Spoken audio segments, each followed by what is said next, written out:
Hello students, कैसे आप सभी। मैं sir doctor Arun Maru, S N professor of political science and UPSC expert.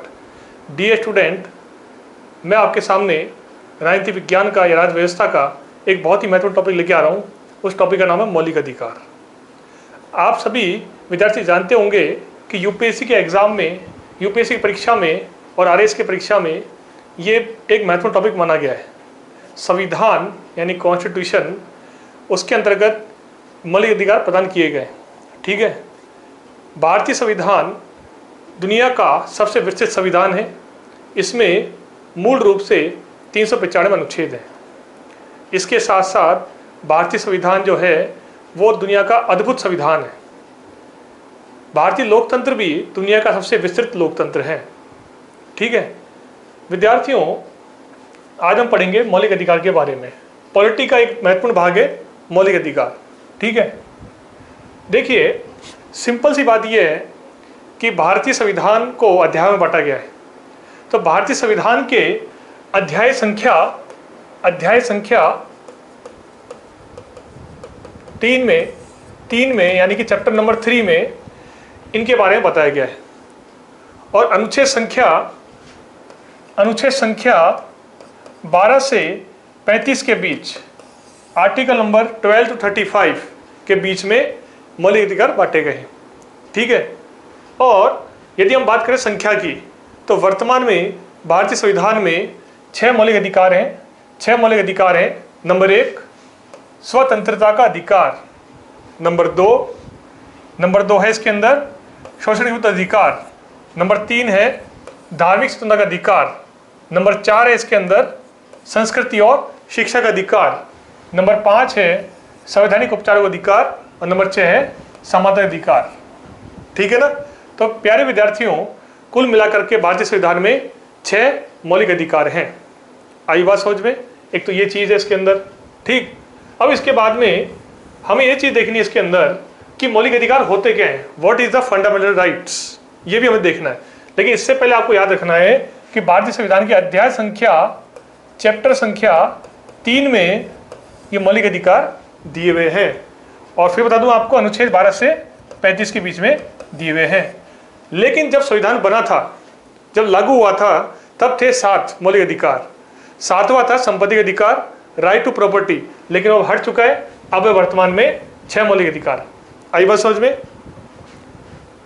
अब हम आगे चर्चा करते हैं इसके अंदर कि जो मौलिक अधिकार हैं उनका अर्थ क्या होता है। मौलिक अधिकारों का अर्थ क्या होता है। भाई हम ये पढ़ रहे हैं कि मौलिक अधिकार होते क्या है, परंतु हमें इनका अर्थ तो मालूम चले कि इनका अर्थ क्या है। तो देखो, मौलिक अधिकारों का अर्थ क्या है। मौलिक अधिकार उन अधिकारों को कहा जाता है, मौलिक अधिकार उन अधिकारों को कहा जाता है जो कि व्यक्ति के जीवन के लिए मौलिक होने के कारण संविधान द्वारा नागरिकों को प्रदान किए जाते हैं, और जिनमें राज्य द्वारा हस्तक्षेप नहीं किया जाता। ये इंपॉर्टेंट चीज़ है, जिनमें राज्य द्वारा हस्तक्षेप नहीं किया जाता। ठीक है ना, उन्हें मौलिक अधिकार बोलते हैं। नहीं किया जाता, ये ऐसे अधिकार हैं जो व्यक्ति के व्यक्तित्व के या पर्सनैलिटी के पूर्ण विकास के लिए अत्यंत आवश्यक हैं।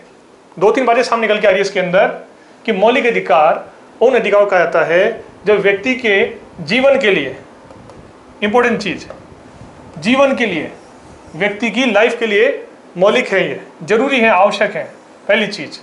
नंबर 2 मतलब क्या है, जीवन के लिए, लाइफ के लिए आवश्यक है, नंबर 1 चीज। नंबर 2 अगर हम देखें तो क्या चीज़ है इसके अंदर कि इनमें के कारण संविधान द्वारा नागरिकों को प्रदान किया जाता है। देखो, जीवन के लिए मौलिक होने के कारण नंबर 1 चीज। दूसरा, संविधान द्वारा, कॉन्स्टिट्यूशन द्वारा प्रदान किए गए हैं। ठीक है, तो लिखेगा इसके अंदर संविधान द्वारा प्रदान किए गए हैं। ठीक है, और जिनमें राज्य द्वारा हस्तक्षेप नहीं किया जाता, इंटरफेयर नहीं आता, कि राज्य इसमें इंटरफेयर नहीं करता, राज्य द्वारा हस्तक्षेप नहीं किया जाता, राज्य द्वारा हस्तक्षेप नहीं किया जाता, राज्य द्वारा इंटरफेयर नहीं किया जाता। ये ऐसे अधिकार हैं जो व्यक्ति के व्यक्तित्व के पूर्ण विकास के लिए आवश्यक हैं, व्यक्ति के व्यक्तित्व के पूर्ण विकास के लिए आवश्यक हैं, पर्सनैलिटी के डेवलपमेंट के लिए आवश्यक हैं, व्यक्तित्व के विकास के लिए आवश्यक हैं। तो 4 बातें निकल के आ रही है सामने, ठीक है ना। जो विद्यार्थी IAS के RS तैयारी करते हैं वो मौलिक अधिकार जरूर पढ़ते हैं। ये संविधान का एक भाग है, पॉलिटी का एक भाग है, ठीक है, और इसको पढ़ना बहुत जरूरी है। अभी UPSC के जो पिछले 2-3 साल से जो पेपर आ रहे हैं CSET के और GK वाले पोर्शन के, उसमें आप देख सकते हैं कि कहीं ना कहीं क्वेश्चन कई आ रहे हैं मौलिक अधिकार वाले, और RS में तो अधिकतर पूछा गया है, ना केवल प्री में बल्कि मेंस में भी ये क्वेश्चन पूछा गया है, ठीक है। तो लेकिन हम कई विद्यार्थी इंटरव्यू में कई बार उनसे पूछा गया है कि आप बताइए मौलिक अधिकार क्या होते हैं, वहाँ अटक जाते हैं वो। तो देखो मौलिक अधिकार क्या है, जीवन के लिए आवश्यक है, नंबर 1। नंबर 2, संविधान द्वारा प्रदत्त है। नंबर 3, राज्य द्वारा हस्तक्षेप नहीं कर सकते। और नंबर 4, व्यक्तित्व के लिए आवश्यक है। आई बात समझ में? तो विद्यार्थियों ये है मौलिक अधिकार का मूल रूप से अर्थ, ठीक है ना। अब अगली बात देखते हैं इसके अंदर कि मौलिक अधिकार का वर्गीकरण। अब देखते हैं कि मौलिक अधिकार कौन कौन से कितने प्रकार के हैं, वर्गीकरण कर रहे हैं इसका, ठीक है। तो देखो मौलिक अधिकारों का वर्गीकरण, क्लासिफिकेशन, और ध्यान रखना ये बहुत ही मोस्ट इंपॉर्टेंट है, ये पॉइंट मोस्ट इंपॉर्टेंट पॉइंट है, ये अति महत्वपूर्ण है ये, ठीक है ना। भारतीय संविधान में नागरिकों के मौलिक अधिकारों का वर्णन संविधान के 3रे भाग में, मैंने बताया था ना आपको इंपॉर्टेंट चीज, संविधान के 3रे भाग में अनुच्छेद 12 से 35 तक किया गया है।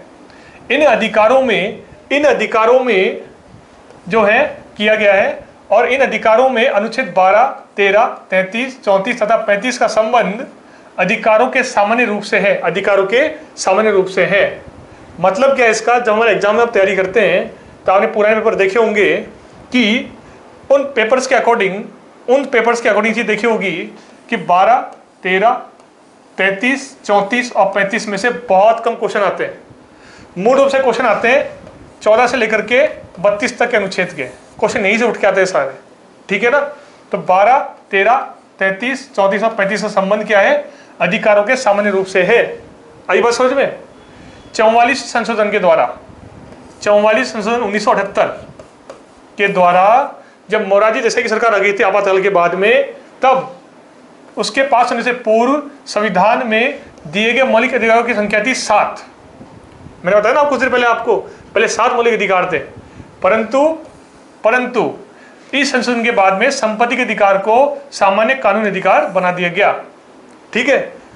जब संविधान लागू हुआ 26 जनवरी 1950 को, तो कितने थे मौलिक अधिकार? 6।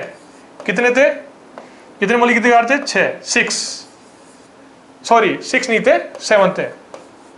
मैं थोड़ा गलत बोल गया आपको। जब संविधान लागू हुआ उस टाइम में मूल संविधान में 26 जनवरी 1950 को लागू हुआ संविधान हमारा, तो मूल संविधान में हमारे देश के संविधान के द्वारा 7 मौलिक अधिकार प्रदान किए गए थे। 7वां मौलिक अधिकार था संपत्ति का अधिकार, राइट टू प्रॉपर्टी। लेकिन अब ये कब हट गया? ये हटा 44वें संविधान संशोधन के द्वारा, 1978 के द्वारा इसको हटा दिया गया। अब वर्तमान में है 6 मौलिक अधिकार। आई बात समझ में? हम आगे देखते हैं इसके अंदर। देखो मौलिक अधिकारों का वर्णन करते हैं हम, मौलिक अधिकारों का बंटवारा हम करते हैं, कौन कौन से कितने कितने मौलिक अधिकार है और किस अनुच्छेद से किस अनुच्छेद तक है। क्लियर? देखो नंबर 1, पहला फर्स्ट, समानता का अधिकार, समानता का अधिकार, ठीक है। अनुच्छेद 14 से 18 तक, अनुच्छेद 14 से 18 तक मोस्ट समानता का अधिकार, अनुच्छेद 14 से 18 तक। दूसरा इसको बोलते हैं equality, the right of equality.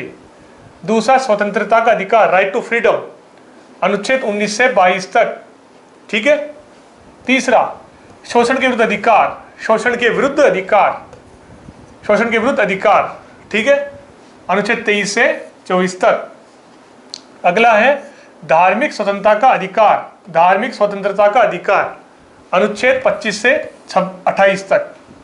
पांचवा है सांस्कृतिक तथा शिक्षा संबंधी अधिकार, अनुच्छेद 29 से 30 तक। छठा है संवैधानिक उपचारों का अधिकार, अनुच्छेद 32। इनमें सबसे वेरी इंपॉर्टेंट है ये, वेरी मोस्ट, ये वाला 32। ठीक है, ये इंपॉर्टेंट है, परंतु एक तो ये फर्स्ट वाला और एक ये, इनमें से कई बार आपके IAS RS में कई बार क्वेश्चन पूछे गए हैं। आई बात समझ में। 6 है संवैधानिक अधिकार 14 से 18, स्वतंत्रता का अधिकार 19 से 22, शोषण के विरुद्ध अधिकार 23 से 24, चौथा है धार्मिक स्वतंत्रता का अधिकार 25 से 28, पांचवा है सांस्कृतिक तथा शिक्षा संबंधी अधिकार 29 से 30, और छठा है आखिरी है संवैधानिक औपचारिक अधिकार अनुच्छेद 32। आई बात समझ में। तो ये है वर्गीकरण। अगला हम देखते हैं इसके अंदर, फर्स्ट है इसके अंदर समता का अधिकार या समानता का अधिकार, समता का अधिकार या समानता का अधिकार, अनुच्छेद 14 अनुच्छेद देखो, ये है 14 से 18, ये है अनुच्छेद 14 से 18 के बीच में। ठीक है, अनुच्छेद 14 से 18 के बीच में समानता का अधिकार दिया हुआ है। एक तो ये चीज मान के चलना, आप इसको याद कर लेना बेटा अपने दिमाग के अंदर, अनुच्छेद 14 से 18 के बीच में समानता का अधिकार दिया हुआ है। ठीक है, अब हम बात करते हैं 1 by 1। भाई ये भी तो मान चले ना, 14 में क्या, 15 में क्या, 16 में क्या, 17 में क्या, 18 में क्या है। तो देखो अनुच्छेद 14 कहता है विधि के समक्ष समानता। अब ये क्या चीज होती है? विधि यानी कानून, कानून के समक्ष सब समान है, कोई कानून से बड़ा नहीं है, सब कानून के सामने बराबर है। उदाहरण के लिए किसी व्यक्ति ने कोई अपराध किया है, कोई हत्या करी है, तो उसको वही सजा मिलेगी जो देश के अगर राष्ट्रपति द्वारा की गई है तो उसको वही सजा मिलेगी। मतलब देश का बड़ा आदमी सजा, कोई गलत कार्य कर रहा है, अपराध कर रहा है, तो उसको भी वही सजा मिलेगी जो एक आम आदमी को मिलेगी। मतलब कि हमारे संविधान ने अधिकार दिया हुआ है कानून के समक्ष समानता, समता, बिल्कुल समानता, कोई भेदभाव नहीं है अमीर गरीब का, किसी जाति किसी धर्म का, सबको बराबर समानता दी गई है। ठीक है ना, सबको कानून का उपयोग करने का अधिकार है, सब कोर्ट की शरण ले सकते हैं अपने अपने अधिकार की रक्षा के लिए। दूसरा अनुच्छेद 15, अनुच्छेद 15 क्या कहता है बेटा? अनुच्छेद 15 कहता है धर्म, मूल, वंश, जाति, लिंग या जन्म स्थान के आधार पर विभेद का प्रतिषेध। मतलब भारत में जो नागरिक है उसके साथ वो किसी धर्म का हो, चाहे हिंदू हो, चाहे मुस्लिम हो, चाहे सिख हो, चाहे ईसाई हो, कोई भेदभाव नहीं होगा। किसी मूल वंश का हो, किसी जाति का हो, चाहे वो शूद्र हो, चाहे वो ब्राह्मण हो, चाहे वो क्षत्रिय हो, चाहे वो वैश्य हो, ठीक है ना, उसके साथ किसी प्रकार भेदभाव नहीं होगा। अगला लिंग के आधार पर, जेंडर के आधार पर, चाहे स्त्री हो चाहे पुरुष हो, कोई भेदभाव नहीं होगा। या किसी जन्म स्थान में जन्मा हो, चाहे यूपी का हो, चाहे बिहार का हो, चाहे गुजरात का हो, राजस्थान का हो, उससे कोई भेदभाव नहीं होगा। अनुच्छेद 15 ऐसा कहता है। ठीक है ना।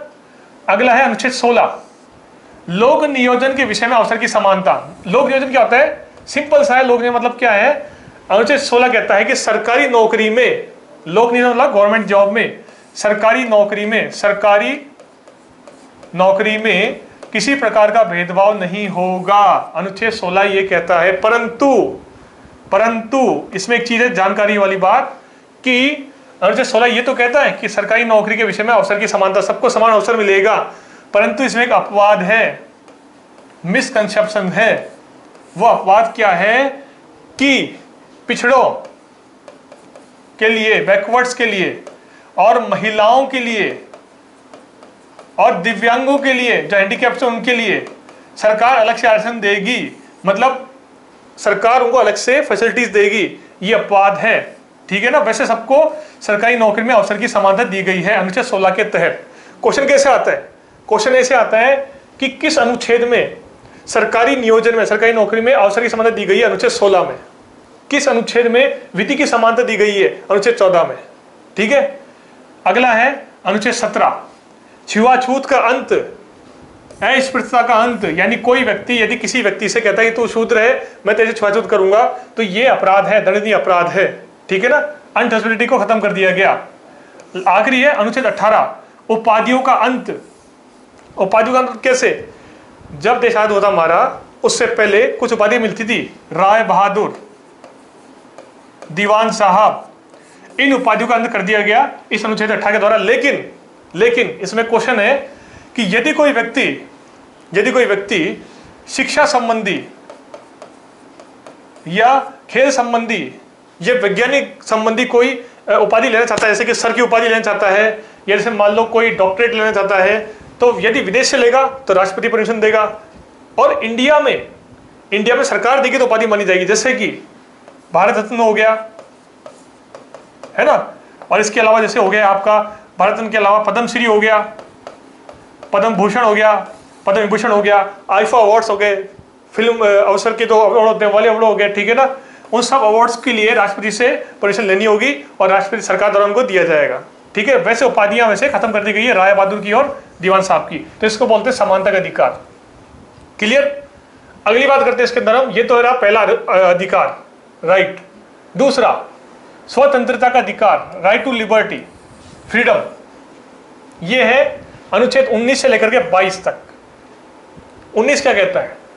19 कहता है कि भारतीय नागरिकों को बोलने की स्वतंत्रता रहेगी, घूमने की स्वतंत्रता रहेगी, खाने पीने की स्वतंत्रता रहेगी और कहीं निवास करने की स्वतंत्रता रहेगी। मतलब कि घूमने की स्वतंत्रता, निवास की आज़ादी और खाने पीने की आज़ादी, और सबसे बड़ी बात अपने अभिव्यक्ति की आज़ादी, अभिव्यक्ति, राइट टू एक्सप्रेशन।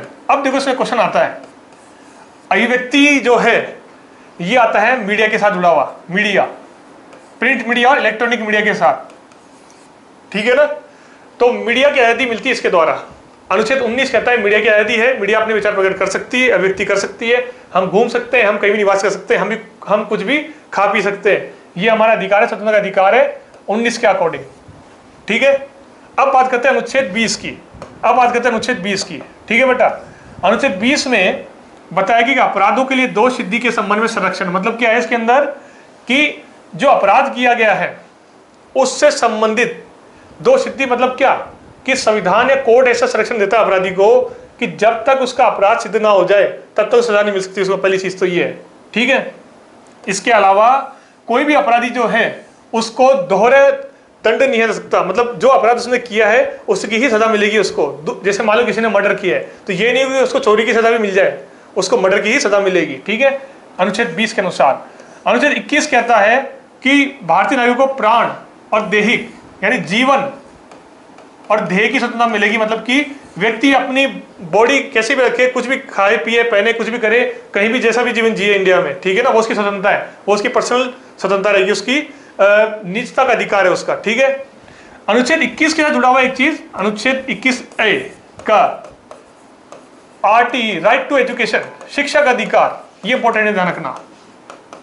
शिक्षा का अधिकार मतलब होता है कि भारत के जो बच्चे हैं जिनकी एज 6 से 14 साल की है, जिनकी आयु 6 से 14 वर्ष की है, उनको ये अधिकार है कि वो शिक्षा प्राप्त करें सरकार के द्वारा, उनको फ्री एजुकेशन मिलेगी उनको RT के द्वारा। ये नया जोड़ा गया अनुच्छेद 21 क्या करके, ए करके, ठीक है, 21 में जोड़ा गया है, जबकि 21 है प्राण और शरीर का स्वतंत्रता का संरक्षण। और ध्यान रखना, जब देश में आपातकाल लागू होता है, जब देश में इमरजेंसी होती है, तब ये जो अनुच्छेद है, ये वाला अनुच्छेद जो है ये खत्म नहीं होता, ये लागू रहेगा। आपातकाल में सब कुछ खत्म हो जाएगा मौलिक अधिकार, परंतु ये जीवित रहेंगे, क्योंकि यही तो हमको हमारा सब कुछ है। अगर इस पर सरकार कब्जा कर लेगी तो हमारे पास रहा क्या फिर, ठीक है ना। जीवन देगा अधिकार। 22वां है कुछ दशाओं में गिरफ्तारी निरोध से संरक्षण। मतलब यह अनुच्छेद कहता है कि यदि किसी व्यक्ति को पुलिस ने पकड़ लिया है तो 24 घंटे के भीतर भीतर उस अपराधी को मजिस्ट्रेट के सामने प्रस्तुत करना पड़ेगा। इसको बोलते हैं बंदी प्रत्यक्षीकरण। बंदी का प्रत्यक्षीकरण करो अनुच्छेद 22 के अनुसार। भाई किसी व्यक्ति ने अपराध किया, मान लो नहीं किया, उसको आपने पुलिस ने पकड़ लिया तो 24 घंटे के अंदर अंदर पुलिस को जरूरी होगा मजिस्ट्रेट के सामने प्रस्तुत करना। अगर निर्दोष है तो मजिस्ट्रेट रहेगा, उसे छोड़ दो, अपराधी है तो पुलिस कस्टडी में भेज दिया जाएगा, ठीक है ना। तो अनुच्छेद 22 ये कहता है। आई बात समझ में। तो ये दूसरा मौलिक अधिकार है स्वतंत्रता या लिबर्टी का अधिकार या फ्रीडम का अधिकार, ठीक है। बात करते हैं तीसरे अधिकार की, थर्ड, शोषण के विरुद्ध अधिकार, हरेसमेंट के विरुद्ध अधिकार। ये क्या अधिकार है बेटा? अनुच्छेद 23 और 24 जुड़ा हुआ है इसके अंदर। अनुच्छेद 23 कहता है कि मनुष्य के दुर्व्यापार और बलात्कार का प्रतिषेध। मतलब कि यदि कोई व्यक्ति मनुष्यों का, मानव का व्यापार कर रहा है तो अपराध माना जाएगा, उस पर निषेध है, उसको रोक लगेगी। और बलात्कार मतलब होता है कि जबरदस्ती मेहनत कराना, श्रम कराना, मतलब कि बेगार कहते हैं ना, आपने देखा, क्या सुना भी होगा पेपर के अंदर कि कोई छोटे बच्चों से काम करा रहे हैं 20 घंटे तक, तो उसमें निषेध रहेगा, उस पर प्रतिषेध रहेगा उस पर, ठीक है। ये अनुच्छेद 23 कहता है, क्योंकि इसका अधिकार का नाम ही क्या है? शोषण के विरुद्ध अधिकार। कोई आपको शोषण कर रहा है, उसके विरुद्ध आपका अधिकार से ही आप शिकायत कोर्ट में कर सकते हैं।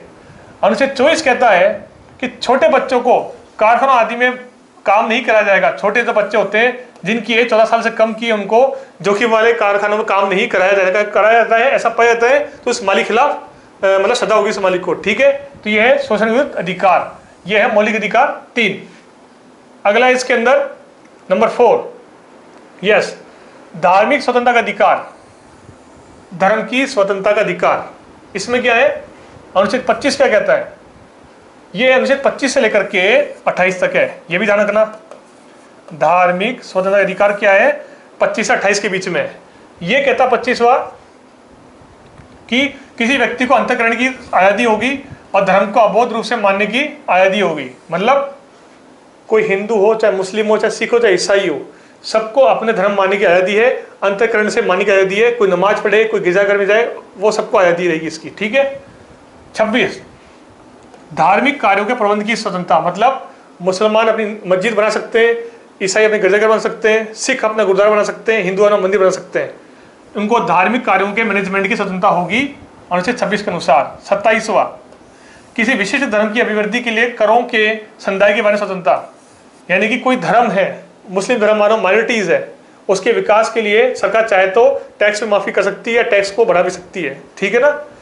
अगला है अनुच्छेद 28, कुछ शिक्षा संस्थाओं में धार्मिक शिक्षा, धार्मिक उपासना में उपस्थित होने के बारे में स्वतंत्रता। मतलब ये सारे अधिकार जो है ना, मैक्सिमम ये दिखे अल्पसंख्यकों को, माइनॉरिटीज को। अल्पसंख्यक होते हैं जो हिंदुओं से कम है, मेजोरिटी से कम है, जैसे मुस्लिम है, सिख है, ईसाई है, तो वो क्या है, अपनी संस्थाओं में, जैसे मस्जिद होता है, मदरसे होते हैं, उन्हें शिक्षा मिलती है उन लोगों को, मुस्लिम्स को, तो उनको अपनी शिक्षा देने का अधिकार है, धार्मिक शिक्षा देने का अधिकार है अपने अपने मस्जिदों के अंदर। ठीक है ना। तो इसको बोलते हैं धार्मिक स्वतंत्रता का अधिकार, अधिकार नंबर 4। ठीक है। अगला देखते हैं इसके अंदर अधिकार नंबर 5 कौन सा रहेगा इसके अंदर। 5वां, संस्कृति और शिक्षा संबंधी अधिकार।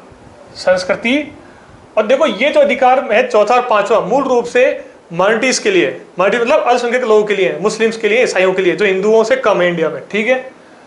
अनुच्छेद 29 से 30 और 31 के बीच में ही है, खासकर 29-30 में ये 5वां संस्कृति और शिक्षा संबंधी अधिकार। ठीक है।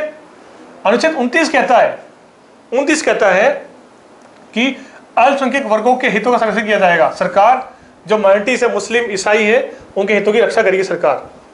30 कहता है कि शिक्षा संस्थाओं की स्थापना और प्रशासन करने का अल्पसंख्यकों का अधिकार।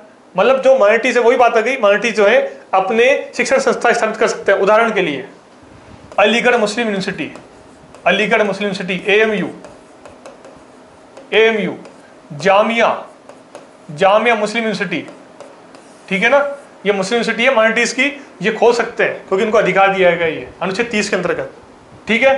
तो ये संस्कृति और शिक्षा का अधिकार, वो अपनी संस्कृति बता सकते हैं। कौन? अल्पसंख्यक लोग, मुस्लिम, ईसाई जो देश में कम है। अल्पसंख्यक मतलब होता है जहां लोगों की संख्या कम हो। कश्मीर में हिंदू अल्पसंख्यक है, ठीक है ना। राजस्थान में मुस्लिम, ईसाई, सिख अल्पसंख्यक है, हिंदू मेजोरिटी में बहुलवादी है, ठीक है ना, बहुसंख्यक है। तो ये उनके लिए अधिकार है 29 और 30 के अंतर्गत। और अंतिम है, आखिरी है अनुच्छेद 32, बहुत महत्वपूर्ण है, अत्यंत महत्वपूर्ण है। ठीक है। इसके आगे हम लगाएंगे इसके अंदर मोस्ट, वेरी मोस्ट। क्यों है?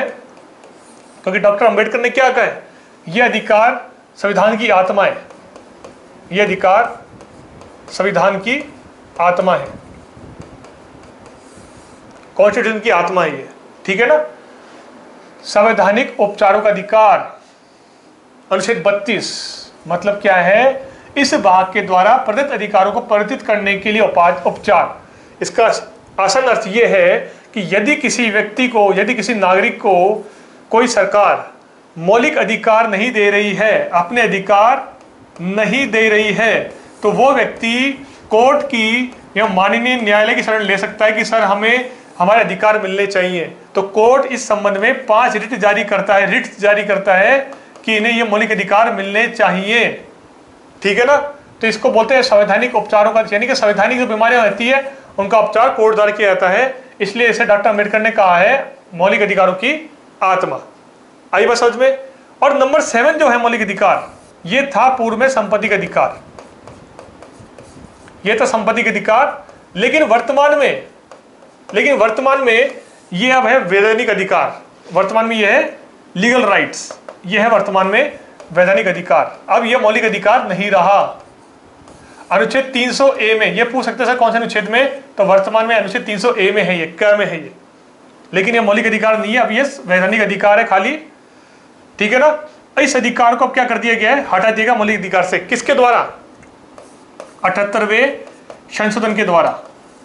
ये कब हुआ था, ये ध्यान रखना, सॉरी ये हुआ था 1978 में, थोड़ा गलत बोल गया आपसे मैं, 1978 में हुआ था ये, और ये हुआ था 44 संशोधन हुआ था ये, 44 संवैधानिक संशोधन हुआ था 1978 के अंदर, ठीक है ना। संशोधन कौन करता है, संशोधन करती है हमारी विधायिका, हमारी संसद, पहले जाएगा लोकसभा में, फिर जाएगा राज्यसभा में, फिर राष्ट्रपति साइन करेंगे, फिर संशोधन हो जाएगा आपका। और संशोधन को इंग्लिश में बोलते हैं अमेंडमेंट, संविधान में परिवर्तन, चेंज। तो 44 संवैधानिक संशोधन के द्वारा 1978 में मोरारजी देसाई की सरकार ने 7वें मौलिक अधिकार, जिसे हम राइट टू प्रॉपर्टी संपत्ति के अधिकार कहते हैं, उसको हटा दिया गया, उसको बना दिया वैधानिक अधिकार 301 के तहत। तो मतलब आंसर ये हुआ, वर्तमान में कितने मौलिक अधिकार हैं, वर्तमान में हमारे संविधान में मौलिक अधिकार संख्या है 6, ठीक है ना। कौन से अध्याय में है, अध्याय संख्या 3 में है, ठीक है ना। आई बात समझ में। तो ये है मौलिक अधिकारों की कहानी, it is the story of fundamental rights. आई बात समझ में, ठीक है स्टूडेंट, ओके, थैंक यू।